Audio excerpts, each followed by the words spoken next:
Hello, and welcome back to the Very Real Estate Effect podcast, a show dedicated to real estate investing right here in Quebec. All right, today I'm very happy again to have David Ghavitian for another episode. So thank you again, David, for joining. Thank you, Axel. Pleasure is all mine. Thank you for having me again. All right, so we both know how hot the market is, and Oh people yeah. are buyers are going a little crazy. They miss properties, they make different offers, and they have a tendency to remove some of the conditions. One of them being inspection, and it was actually in the paper. There's been a big increase in cases of latent defects, and so I was hoping to take a little bit of time today to talk to you about that and hear your perspective. And as a reminder, you are a real estate attorney practicing here in Montreal, and I actually would recommend you to anyone listening. And so today, let's take a bit of time to see, okay, latent defects. What is it? How can we avoid it? What should we do if it happens? And all that. So first of all, like, can you define it? What is it? Oh sure. Well, first of all, imagine this situation. You're looking for a long time and you finally bought your dream house, your investment property. A few months later, you notice cracks in the foundation. You find out that it will cost several $1,000s to fix them, and no one mentioned that problem when you bought the house. That problem what we would call a latent defect or a vice caché Mhm. in French. Whether you buy from a professional seller or anyone else, you usually benefit from the warranty against hidden defects. In other words, the law protects you. And and you're right on with what you said before. A lot of people, especially in today's market, are trying to lift conditions towards buying that property because they feel like it would give them an edge over anyone else who would be looking at that same property, and they waive their right to an inspection. While that might be nice and put you in first rank towards buying that property, that doesn't necessarily mean that you're in the clear and that that property is what you think it is. And it's very, very important to have an inspection done. Um, let's break it down. Exactly what is a defect and what makes it hidden. Exactly. As far as a defect is concerned, it's defined as a flaw that affects the quality of the building. A significant defect means that the owner does not have the full and normal use of enjoyment of the property in itself. The law protects the buyer if the flaw is so serious that the buyer might not even bought the property or paid such a high price if he or she had known about it. So that's what a defect is. But what makes it hidden? Now, there's three very basic requirements that would make it a latent or hidden defect. Number one, it's not apparent and cannot be noticed by a simple examination. Usually, I see a lot of situations regarding water infiltration or moisture or mold that comes into the property. The buyer does not know about it. That's the second issue. And number three, it would have to exist at the time of the purchase in itself. Yeah. The seller is responsible for a hidden defect, even if at the time of the sale, he or she did not know it existed. So as long as all those conditions are met, you'd have a latent defect involved in the file. Okay. Now, a lot of clients come to me and show me their deed of sale. And in their deed of sale, there's an important moniker that establishes whether or not the property was bought with or without legal warranty. Mhm. And sometimes they come up to me with a supposed hidden defect and they start freaking out and they start telling me, well, I bought it without legal warranty. Am I cooked? The answer is not necessarily. What I do is I place myself with the client at the time the property was being sold. Mhm. So the documents that I ask for my review are the promise to purchase. I ask them if there's a declaration of seller that was also drafted. That's usually a list that's provided by the OICQ, which is the governmental board for all brokers out there. They use that form, and it basically gives in yes or no format all these questions related to the property in itself. Yeah. For example, have there been any important renovations done to the property? If so, please provide proof. Have there been any water infiltration issue? Even getting down to the issue of extermination and rats and Mhm. bed bugs. You're buying a property, you want to know, you want to do a proper inspection as well for the property, because you may be buying this property and you want to know what you're getting yourself into, but you Absolutely. also want to protect yourself against any latent defects that may come about afterwards. Mm-hmm. And actually, I just want to take just 2 seconds because people always think that, well, if I waive the inspection, then I can't do an inspection. And it's actually a bit of a mistake because you could waive the clause saying that it's conditional on an inspection, but you can still do an inspection. You can go over there with an inspector, you can go over there with a contractor and all that. It's just that your offer is not conditional on it. And so Exactly. if you do it within your due diligence period, you could still walk away and say that, I don't like the kitchen counter color. I'm not going to buy this property. Thank you. Goodbye. Definitely. But to avoid any misinterpretations or anything of that nature, I always tell my clients, just make sure you do an inspection of the property. Yeah. Because when the time comes afterwards and you come to me and you tell me that you have a problem with your roof leaking, and you noticed that they only after the fact that the previous owner did some patchwork, which was hidden by some leaves or something like that, you wouldn't necessarily notice that, but that would be qualified as a latent defect. So it's important to properly review the declaration of seller. Make sure that you get a list of all the renovations and expenses that were done through the property over the past couple of years. But most importantly, as a prudent and diligent buyer, which is a legal obligation, you need to do an inspection of the property. Yeah. And I find that the inspection, like, okay, 800, let's say it's a big house, $800, $1,000, something like that, or, a small rental property. I find just there's so much value in the having a good inspection, because I always take it and then kind of transform it into a maintenance plan. Is that we look and we say, okay, the roof, 5 years. Okay, so 5 years from now, we need to do this. Okay, those windows. Okay, 3 years from now. Boom, boom, boom. And if you take each element, you can actually prepare a maintenance plan over the next 5 years. So you don't have to redo everything at once, because one, it's costly and all this CapEx isn't fun, but just it allows you to, there's a professional that comes on site that takes 3 hours, then he writes a report. Actually, most people don't even read it. So read the document and then prepare yourself a maintenance plan for the next couple of years. It's so helpful. You save headaches down the road. Oh, definitely.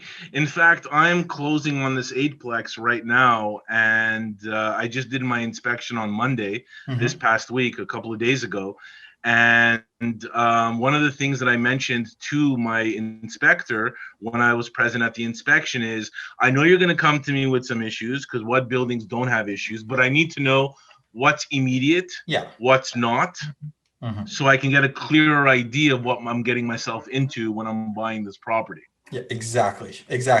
And then when you talk to me, tell me, is it a deal breaker or not? And even what deal breaker for someone may not be for someone else. So that's to take with a grain of salt as well. But as you said, the job of the inspector is to tell you everything that's wrong with the property. So don't be alerted. It's okay. You just need to take it with a grain of salt. Exactly.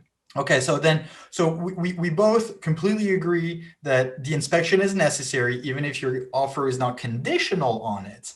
Now, as you said, you have people coming to your office, they complain, we bought this 3 months ago, it's leaking. Then what should be the process? What do you advise them to do? The first thing I would advise them to do is to find an inspector or an architect or an engineer or general contractor, anyone that's specific to that situation there, and draw up a report. Draw up a report that would basically outline all of those conditions for a latent defect, and basically tell us, were there any recent renovations to this property? Let's say you didn't even get a declaration of seller or do an inspection. Everything that you should have done before, you're doing it now. So I would ask that inspector post-purchase, once they find that latent defect, first of all, how did you find it? Was there any recent renovations that would dissimulate what was done? And second of all, what is the cost to repair it? Because that's something that I also try to espouse to my clients as well when I'm speaking with them, because it's worth it in some cases to go after a latent defect that may be 30, 40, 50, $60,000. Hmm. But in some cases, if there's a little minor repair of $5 to $10,000 involved in the property, I will tell them that the cost benefit of going to court and engaging someone for a latent defect file is not there. And No. plus, as a lawyer myself, I see the negativity and the inconvenience that it causes to my clients. So I try to tell them what they're getting themselves into Yeah. before actually deciding to go through that litigious route. Yeah, no, you're absolutely right. And to go after someone for a $3,000 repair for a building that you bought 3 months ago, sorry, man, not worth it. Move on, Not worth it at all. suck it up, get the repair done. It's part of being an owner. Move on. Yeah. Yeah. I tell my clients also, it's better to spend, to use your example, $800 on an inspection and know what's going on with the property Hmm. than having to spend in the 5 digits afterwards Yeah. to fix an issue that you should have known about beforehand. Hmm. Okay, so You now know? let's pick a bigger example, an example that where it would be worth going after them. Okay, so you find, as you said, like a major issue, contamination, or like a leaky foundation, like 6 inches of water, something that let's say $100,000 worth of work. Now they come with you with a fairly solid case. What happens next? Like, what are the steps? The steps with regards to what exactly? Well, to actually build a case and go to court. Well, you need to have that post-inspection report. Okay. You need to conciliate it with all the information that was received to you before you bought the property, whatever information that is. You need to send a letter of demand to the attention of the previous owner, and you have a fundamental obligation to give them the right to inspect the latent defect, the quote unquote latent defect, before doing any permanent work to fix said issue. Okay. Yeah. That's an obligation that's not determined by the courts, it's determined by law. So Yeah. you need to give them an opportunity to do it, because if you don't, you lose your right to go after that person for said latent defect. Yeah. And that makes sense. I mean, if someone was to tell me, "Oh, you hid something from us, this and this is happening," I'm like, "Well, okay, I'm not sure what you're talking about. Like, can I come and see for myself?" So that Yeah, totally makes sense, and that would, I guess, also open the door and be the opportunity to kind of find an agreement with them, and at that point say, okay, it's roughly a $5,000 job, or you know okay, $5,000 job, like maybe there's something that we can do together. Let's go 50-50, yeah, or somewhat. But in case they don't, so they come and see it, and that's $100,000 repair, and you don't want to pay for it. You've sent a letter. They've come to inspect. And then what happens? what happens? So normally, if I'm on the other side and my client is being accused of covering a defect Hmm. and they have the right to inspect, normally I would tell them to hire a expert itself to come review the that supposed latent defect, and at the same time not just qualify it but quantify it at the same time, because it's not just evaluating the prejudice, but it's also evaluating the damages. Hmm. So there may be a case of a latent defect, but the person might be claiming $100,000 to fix it for like, for example, a leaky roof, depending on the square footage of the property. But your engineer comes back with the fact that, whoa, wait a second. Maybe there's an alternative solution to this, and maybe it won't cost $100,000. Maybe it'll cost 20 or Yeah. 15, depending Yeah. on what the specific issue is. So Hmm. I always try to qualify and quantify what that latent defect might be.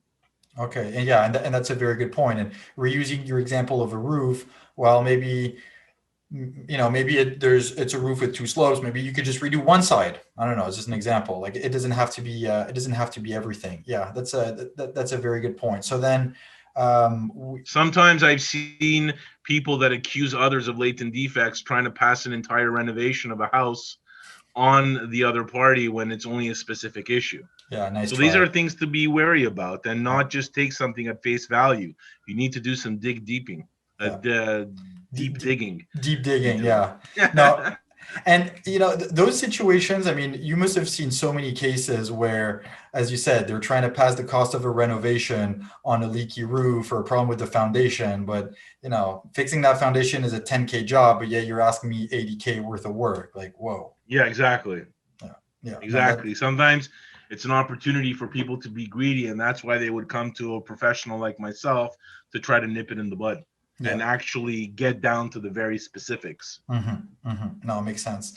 And so in cases that you have like that of people bringing a latent defect to you, like they've been the victim, do you have a rough idea of like what's the proportion that actually comes out as a latent defect and damages being paid versus just like, sorry, it's too small, suck it up? As long as these conditions are all met and it's worth it for the client to go to court Mm-hmm. and get back their damages, then yes. Now, depending on the situation, the warranty against hidden defects gives the buyers these rights as far as conclusion. Number one, a reduction in the price Yeah. paid. Number two, a reimbursement of the cost of repairs or that what must be done to repair the defect. In some cases, reimbursement of the stress and inconvenience suffered. Mm-hmm. Or in the most extreme cases, cancellation of the purchase, return of the building to the seller, and an entire reimbursement of the purchase price. So it depends on the Whoa. gravity of the latent defect. Absolutely. Wow. Oh, I didn't know you could go all the way that far to like actually canceling the transaction. Yeah. If you can prove that the other party was in bad faith and was hiding or dissimulating some important aspect of the building, and it's Mm-hmm. really that big, and even the cost to fix it would even in some cases outweigh the cost to buy the property, Yeah. then that's unfortunately a solution that clients would look for. Mm-hmm. And okay, and then someone coming to you with a really good case, and you've checked all the boxes of saying the letter, they've had the opportunity to inspect and qualify and quantify and so on, and they decide no, let's go to court. Like, what's the roughly the cost and the timeline that they should No, prepare for? it would be just like any other lawsuit that would come into play. It's a long and strenuous process. It usually takes about 2 to 3 years until you're heard on the merits of a case. Most cases sometimes get settled because some clients don't want to go through that entire Yeah. arduous route in order to get some sort of a solution, but it can be costly and it could be a long and time consuming process, Yeah. not just for the lawyer, but for the client himself. Yeah. Yeah. And that's the thing, like, investing in real estate is no, I was gonna say it's gambling. It's absolutely not gambling. It's just in some cases, yeah, there's things that you didn't know. There's things that even with the best intentions and the best inspection and all that, stuff happens, and you just have to be prepared to take it, suck it up. It doesn't mean you should let people walk all over you, but at some point you have to make a choice whether that 5K or 7K repair, is it worth going after them and dragging for 18 months something that is a couple of months of rent, take it and fix it and move on. Yeah, Mm. No, exactly. but that's difficult, and for you and me, that might be something that we know a little bit more about, and that we're a little bit more prepared for it. But I can imagine for a first time buyer where it would seem like it's a mountain. First time buyer, all the more reason to have an inspection. Definitely, yeah, yeah, very good point. All right, well, is there, when it comes to the latent defect, do you have like a funny story to share? Do I have funny stories to share regarding latent defects? Well, there are some cases where latent defects can, I don't know if it's funny, but I can tell you how sometimes it can get really sticky Yeah. and messy. For example, let's say I were to buy a house from you, Hmm. okay? And I find a latent defect. In some cases, you as the seller may not necessarily even have known that during the time of your ownership that there was an issue. So Hmm. what you would do is hold the previous owner before you, Axel, in warranty to cover yourself in case a lawsuit would ever happen. And I've seen some cases where we've went down 5 to 6 generations of ownership to Oh my get God. down to the person that actually would have built said faulty installation or did not cover themselves properly and held them responsible. Wow. Was that a case of contamination? Yes. Yeah, it's those buried tanks, huh? Exactly. Yeah, it's a classic example. Like people didn't know that since 35 years there's an old tank that hasn't been used that's kind of leaky and Definitely. yeah, no, I can imagine how difficult those cases would then become. And then, I mean, what do you do at some point? Like you go, as you said, 3 generations down, and the people isn't with us anymore. What do you do? Yeah, we'd have to go after their estates, Oh my and that's exactly God. what happened there. Oh my God. Yeah, that gets so messy. Ugh, I wouldn't want to be in that situation. Glad we talked about it. Wouldn't want to be there. That's why you got to protect yourself before you buy a property. Yeah. Do an inspection. Would you agree that that's kind of the conclusion of this episode? Yeah, I would agree. Cover yourself. Don't think that you're getting a deal just because you waived your condition with respect to an inspection. Yeah. If you're not doing an inspection, I'd be very worried about what might happen afterwards. Yeah. And absolutely, and do an inspection even if it's not conditional on your offer, just to get a better idea of like going through the gut of the house and doing a maintenance plan. Go spend 3 hours with a professional. It's amazing what you can learn. Absolutely. Real estate is about education and about knowledge, and the more experiences you have, the more you can buy the next property in the proper way. Mm-hmm. All right, David, where can people find out more about you? Oh, they can find me everywhere. I'm pretty active on social media as far as Facebook and LinkedIn is concerned. I have a website, www.davidghavitian.com. You'll find all my information where I talk about many issues related to real estate, including the one we just discussed, because it's something that seems to be quite popular, especially in today's market. I can also be reached at 514-882-2920, where people will deal with me directly, which is an advantage, and people appreciate that. Definitely. So if anyone has any questions regarding latent defects, our office would be more than happy to help them. Super. All right. Well, I don't wish it to anyone, but in case it happens, David is definitely good counsel to go on whose door to go knock to. Okay. All right. On this note, thank you everyone for listening. And as usual, if you enjoy the content, please subscribe, like it, share it with a friend that you think it might help. And until next week, go have fun, and I'll talk to you soon. Thank you. Bye-bye.